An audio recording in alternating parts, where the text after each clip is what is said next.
마태복음 16장 13절부터 28절까지 우리 한번 같이 읽도록 하겠습니다. 예수께서 빌립보 가이사랴 지방에 이르러 제자들에게 물어 이르시되 사람들이 인자를 누구라 하느냐 이르되 더러는 세례 요한 더러는 엘리야 어떤 이는 예레미야나 선지자 중에 하나라 하나이다. 이르시되 너희는 나를 누구라 하느냐 시몬 베드로가 대답하여 이르되 주는 그리스도시요 살아계신 하나님의 아들이시니이다. 예수께서 대답하여 이르시되 바요나 시몬아 내가 복이 있도다. 이를 내가 알게 하니는 혈육이 아니요 하늘에 계신 내 아버지시니라. 또 내가 내게 이르노니 너는 베드로라. 내가 이 반석 위에 내 교회를 세우리니 음부의 권세가 이기지 못하리라. 내가 천국 열쇠를 내게 주리니 내가 땅에서 무엇이든지 매면 하늘에서도 매일 것이요 내가 땅에서 무엇이든지 풀면 하늘에서도 풀리리라 하시고 이에 제자들에게 경고하사 자기가 그리스도인 것을 아무에게도 이르지 말라 하시니라.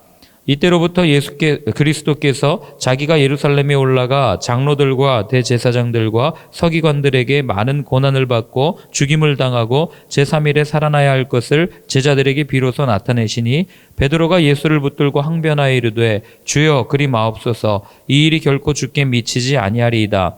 예수께서 돌이키시며 베드로에게 이르시되 사탄아 내 뒤로 물러가라. 너는 나를 넘어지게 하는 자로다. 네가 하나님의 일을 생각하지 아니하고 도리어 사람의 일을 생각하는도다 하시고 이에 예수께서 제자들에게 이르시되 누구든지 나를 따라오려거든 자기를 부인하고 자기 십자가를 지고 나를 따를 것이니라. 누구든지 제 목숨을 구원하고자 하면 잃을 것이요 누구든지 나를 위하여 제 목숨을 잃으면 찾으리라. 사람이 만일 온 천하를 얻고도 제 목숨을 잃으면 무엇이 유익하리요 사람이 무엇을 주고 제 목숨과 바꾸겠느냐. 인자가 아버지의 영광으로 그 천사들과 함께 오리니 그때 각 사람이 행한 대로 갚으리라. 진실로 너희에게 이르노니 여기 서 있는 사람 중에 죽기 전에 인자가 그 왕권을 가지고 오는 것을 볼 자들도 있느니라. 아멘. 오늘 읽은 본문은 우리들이 굉장히 잘 아는 본문이고 또 많이 이렇게 들어왔던 그런 본문입니다. 베드로가 예수님의 정체성을 분명하게 이야기한 거죠. 주님은 그리스도십니다. 주님은 살아계신 하나님의 아들이십니다. 이런 고백이 베드로에게 과연 쉬웠을까? 절대 쉽지 않았습니다. 왜냐하면 오늘 이따가 살펴보겠지만 예수님께서 예루살렘 성전이나 아니면 광야, 오병이어의 기적을 일으켰던 그 광야 한가운데서 베드로에게 물었다면 아마 이렇게 대답해도 기적을 봤으니까 당연히 그렇게 대답할 수 있죠 라고 우리는 생각할 수 있지만 그러나 그렇지 않았다는 거예요. 자, 오늘 먼저 13절부터 15절을 다시 한번 읽어보겠습니다. 예수께서 빌립보 가이사랴 지방에 이르러 제자들에게 물어 이르되 사람들이 인자를 누구라 하느냐 이르되 더러는 세례 요한 더러는 엘리야 어떤 이는 예레미야나 선지자 중에 하나라 하나이다. 이르시되 너희는 나를 누구라 하느냐. 아멘. 자, 여기 나오는 빌립보 가이사랴 지방은 여러분들이 이 앞으로 성경을 읽을 때 많이 나오는 그런 지명일 거예요. 원래는 가이사랴라는 지방이 따로 있습니다. 저쪽 해안가에 가면은 거대한 그 항구 도시를 만들어 가지고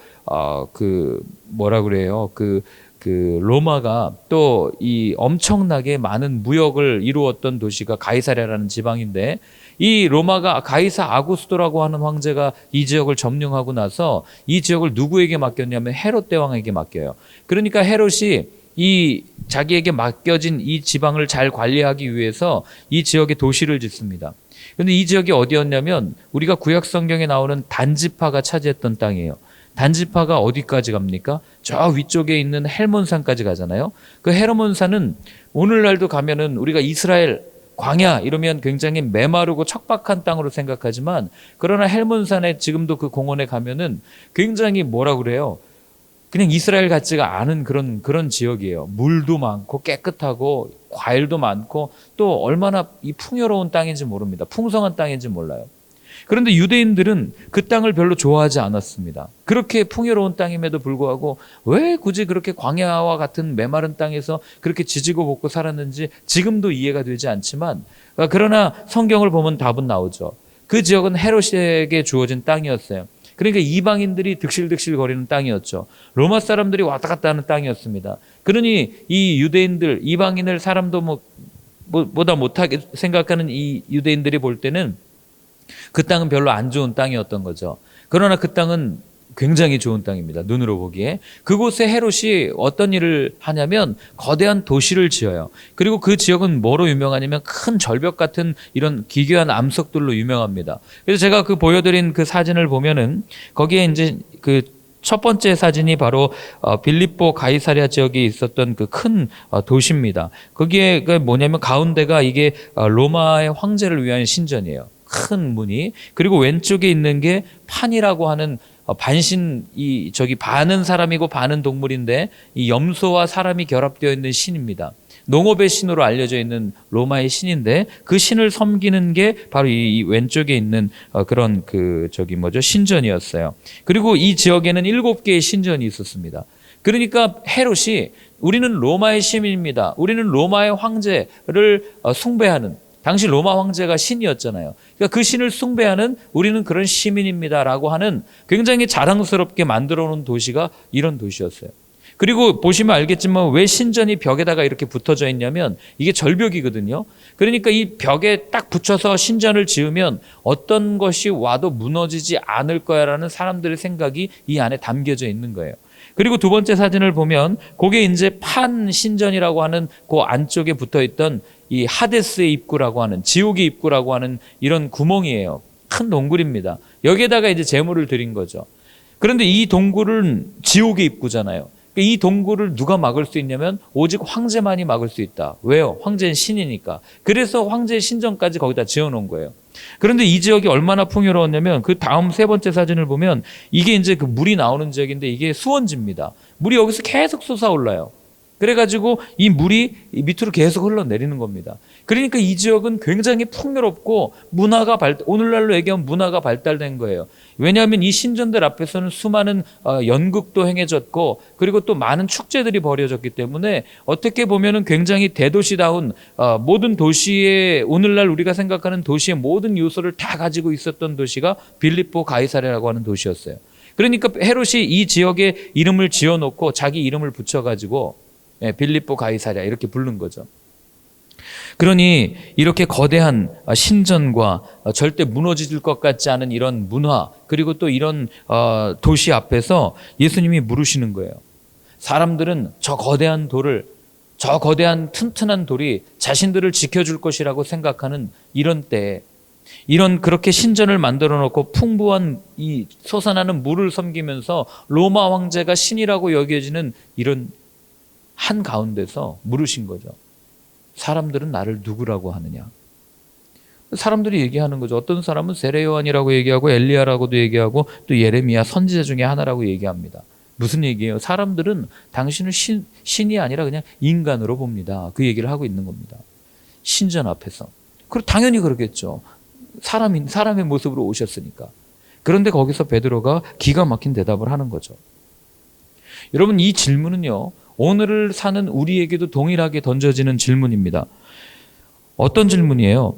많은 이들이 재물을 섬기면서 사는 이 세상 한복판에서, 많은 이들이 학력과 경력이 전부인 것처럼 그렇게 여기고 사는 이 세상 한가운데서 하나님께서 관리하라고 주신 에덴 동산을 우리는 경영하는 것으로 바꿔놓았는데 그렇게 변질된 것인 줄도 모르고 그게 하나님의 뜻이라고 착각하면서 살아가는 이 세상 한복판에서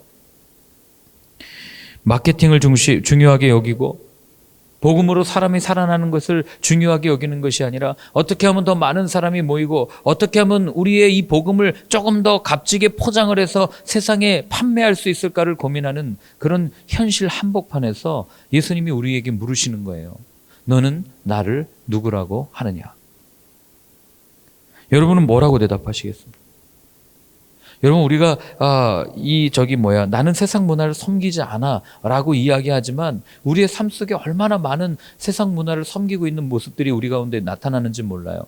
제가 그 돌잔치나 돌예배 가면은 가끔 이렇게 분노하는 이유가 요즘에는 많이 없어졌지만 꼭 돌잔치하고 나면은 그 상에다가 다 깔아놓죠.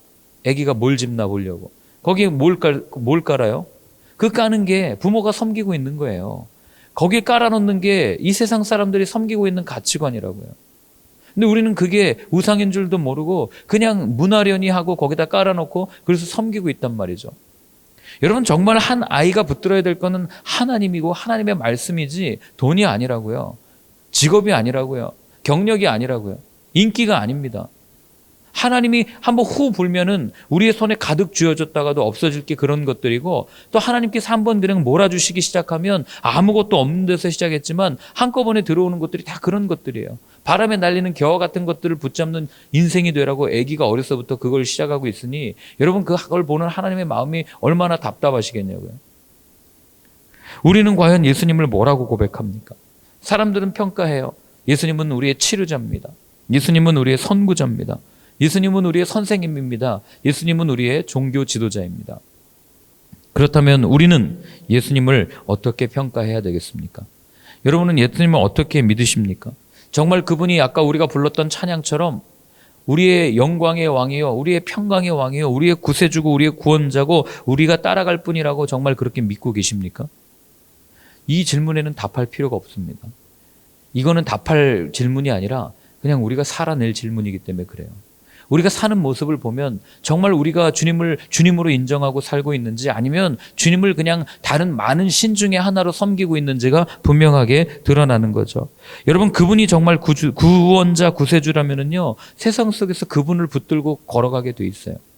우리가 이렇게 성경을 쭉 읽으면서 특별히 마태복음, 누가복음 이렇게 읽으면 성경이 제자들을 굉장히 어리숙하게 표현하기 때문에 제자들을 굉장히 이렇게 낮게 보는 경향들이 있는데, 여러분 그렇지 않습니다. 성경에 나오는 제자들은 적어도 주님을 따르기 위해서 자기가 가지고 있는 모든 것을 포기했습니다. 배를 버렸어요. 생업을 버린 거죠. 가지고 있는 것들을 포기했습니다. 가족을 포기했어요.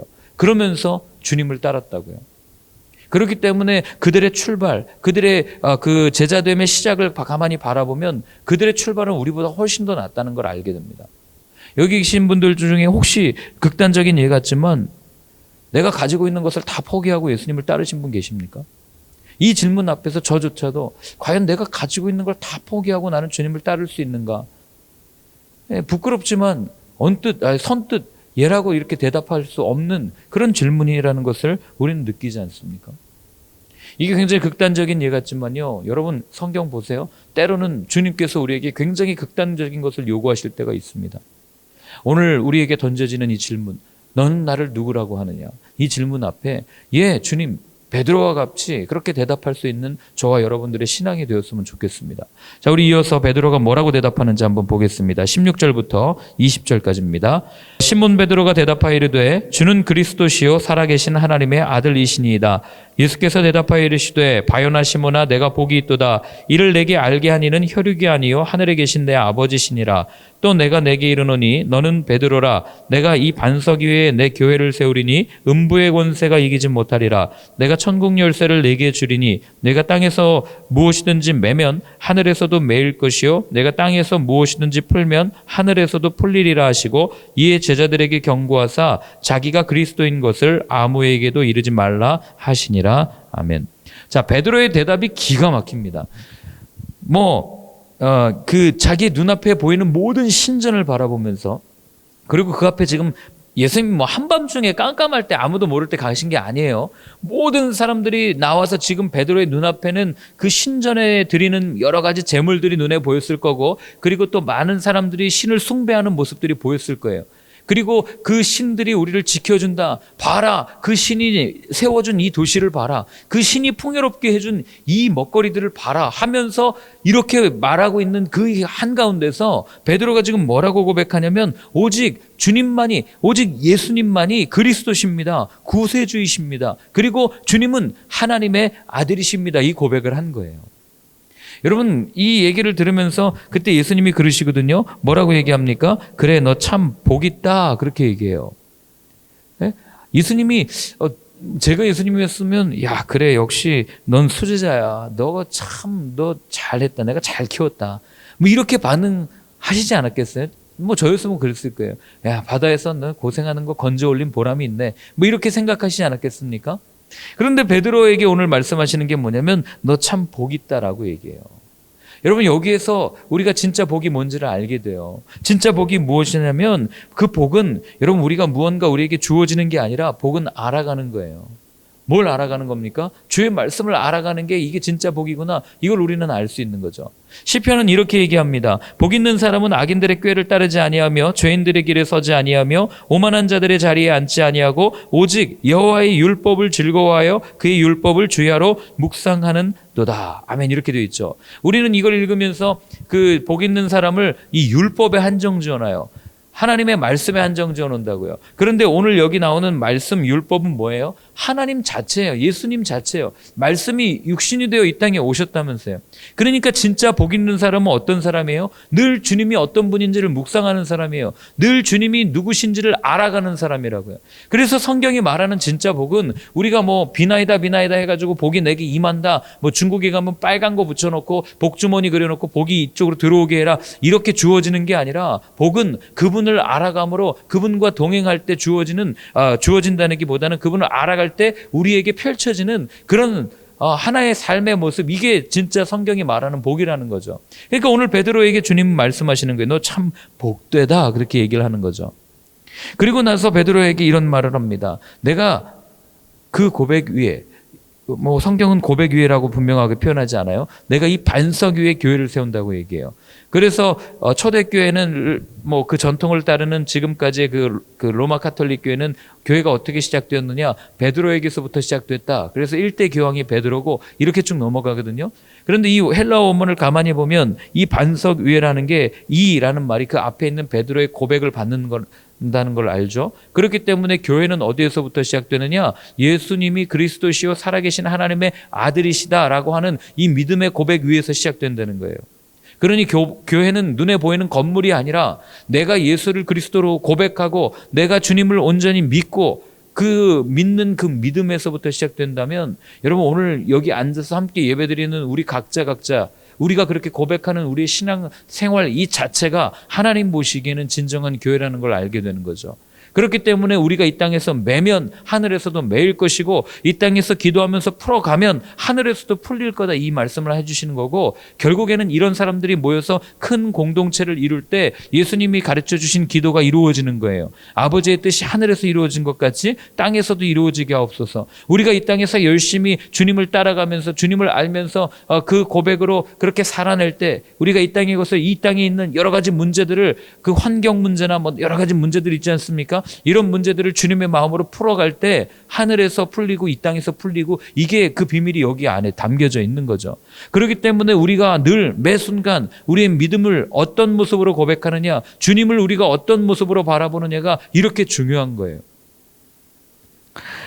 여기까지만 하면 좋을 걸 베드로는 그 다음에 항상 하나를 더 합니다. 자, 우리 21절부터 23절까지 읽겠습니다.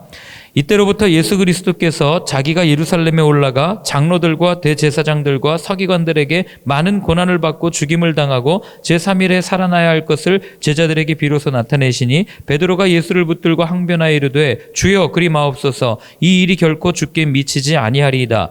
예수께서 돌이키시며 베드로에게 이르시되 사탄아 내 뒤로 물러가라. 너는 나를 넘어지게 하는 자로다. 네가 하나님의 일을 생각하지 아니하고 도리어 사람의 일을 생각하는도다 하시고. 아멘. 자, 예수님께서 이제 앞으로 어떤 일이 일어나야 하는지를 제자들한테 말씀하신 거예요. 뭐 십자가의 일을 말씀하셨겠죠. 내가 죽어야 된다. 내가 고난받아야 된다. 내가 이제 이 세상을 떠나야 된다. 이렇게 말씀하시니까 베드로가 오늘 뭐라고 얘기하냐면 항변하여 이르되, 이렇게 돼 있어요. 다른 복음서에 보면은 여러분 이게 그냥 거의 뭐 멱살을 잡을 듯한 태도로 이런 의미를 갖고 있어요. 그러니까 지금 예수님께서 내가 하나님의 뜻을 따라서, 물론 하나님의 뜻이라고 말은 안 했죠. 하나님을 그 십자가를 지고 죽어야 되는데 라고 얘기했더니 베드로가 갑자기 불끈 일어나서 주님 안 됩니다. 말이 되십니까? 절대 안 됩니다. 이 얘기를 하는 거예요. 설사 주님에게 그런 일이 있다 해도 내가 그렇게 되지 않도록 만들 겁니다. 그런 의미를 담고 있는 메시지예요. 그러니 얼마나 사실 뿌듯합니까? 여러분 그렇지 않겠어요? 뭐 누군가 지금 대신해서 죽어주겠다는 거 아니에요. 사실 제자의 입장에서는 당연히 그렇게 얘기할 수 있는 거 아닙니까? 아니 주님 지금까지 어떻게 하셨는데 주님이 죽으신다니요. 내가 의리가 있죠. 주님 내가 대신 죽겠습니다. 지금 이런 고백을 하는 거예요. 그러니 인간적인 면에서 보면 얼마나 좋은 얘기예요. 얼마나 이 제자다운 얘기입니까? 그런데 예수님은 거기다 대고 뭐라고 얘기합니까? 사탄아 물러가라, 그렇게 얘기해요. 사탄아 물러가라. 베드로의 말 속에 숨겨져 있는 의미를 예수님께서 아셨기 때문에 그래요. 베드로가 정말 예수님 절대 안 됩니다. 예수님 십자가 지시면 안 됩니다. 예수님은 이 땅에서 이 가난한 사람들을 먹이시고 이들에게 구원의 문을 열어주시고 끝까지 오래오래 장수하시다가 가셔야 됩니다. 이런 솔직한 마음으로 예수님께 이런 이야기를 한 게 아니라는 것을 우리는 성경을 통해서 알게 되는 거죠. 마가복음 10장 41절인데요. 한번 찾아보시겠습니까? 마가복음 10장 41절입니다. 10장 41절 같이 읽습니다.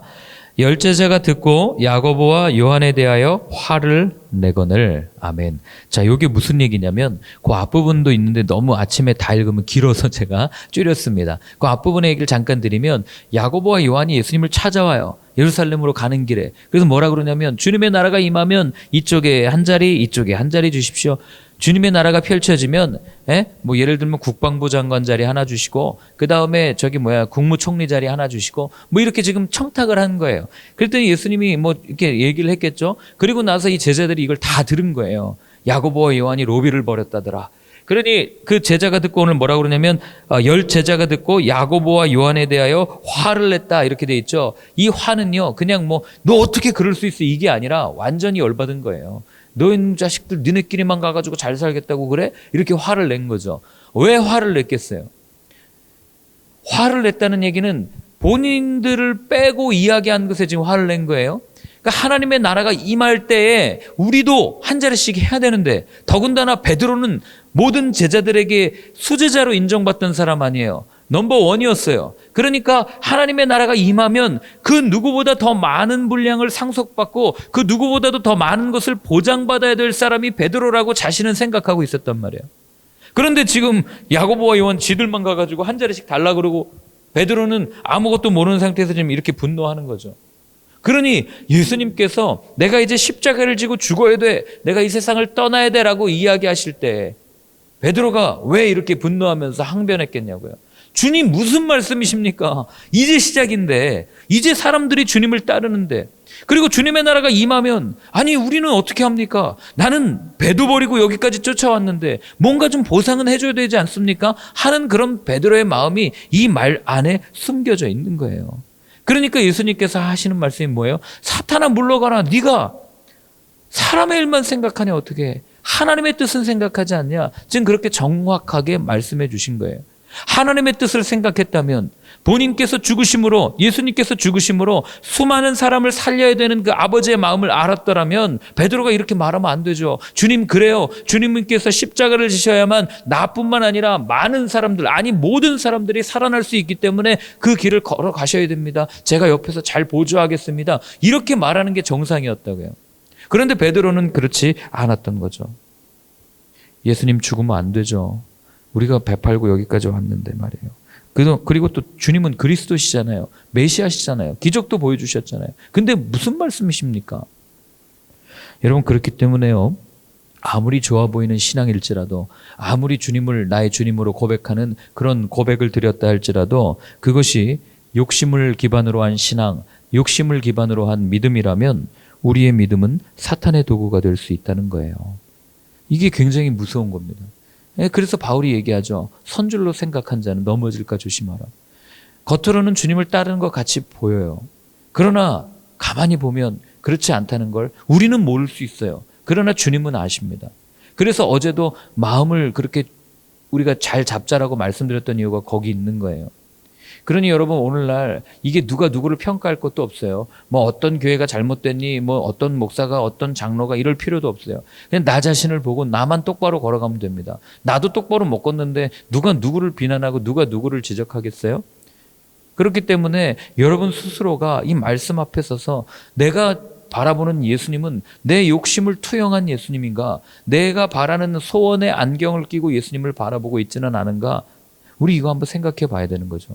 내가 아무것도 없을 때, 내가 정말 주님이 내 모든 것을 다 빼앗아 간다 할지라도 그때도 주님이 나의 주님이신가? 나는 정말 그렇게 고백할 수 있는가?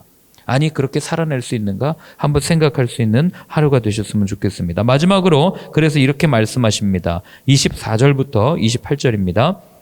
이에 예수께서 제자들에게 이르시되 누구든지 나를 따라오려거든 자기를 부인하고 자기 십자가를 지고 나를 따를 것이니라.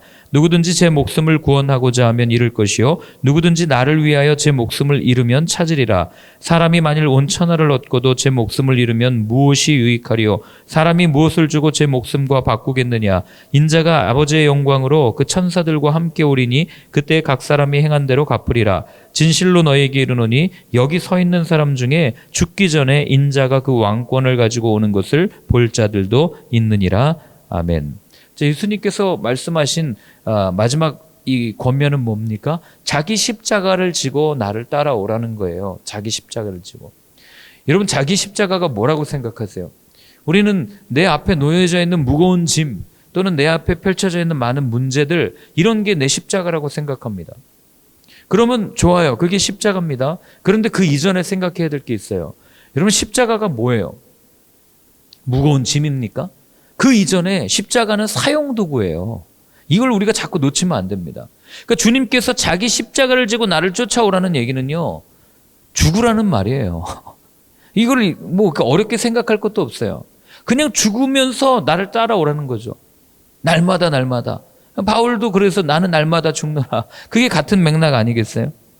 여러분, 우리가요, 욕심으로 살아도 잘 살아요. 열정으로 살아도 그렇지 않게 사는 사람들보다는 나은 삶을 삽니다. 그러나 그걸 다 얻은 후에 주님이 우리를 만약에 오늘 밤에 부르시면 무슨 유익이 있겠어요? 주님께서 말씀하신 대로 내 욕심을 죽이고 십자가에 못 박고, 그리스도의 사람들은 그 탐심과 정욕을 십자가에 못 박는 사람들이라면서요. 그 뭐 십자가에 못 박는다는 얘기는 죽는다는 얘기거든요. 죽는다는 얘기는 어떤 문제 앞에서 그냥 내가 완전히 죽어버리는 겁니다. 내 의견을 내지 않는 거예요.